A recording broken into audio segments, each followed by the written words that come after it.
വാവ്, Cadbury Dairy milk.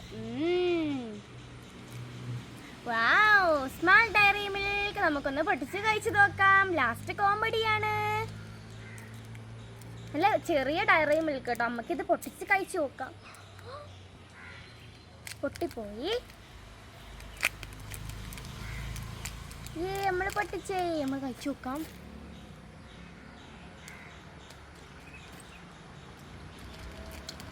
Diary Milk farm. നമുക്ക് അമ്മൂമ്മയെ prank ചെയ്യാം. നിങ്ങൾ പറയല്ലേ? പറയാം. Dairy Milk. No Dairy Milk. Sorry നിങ്ങൾക്ക് ഡയറി മിൽക്ക്. സൂപ്പർ, അടിപൊളി തന്നെ. എന്തൊരു flavour? What flavour? Sorry, which flavour? Wow, chocolate flavour. Milk chocolate flavour.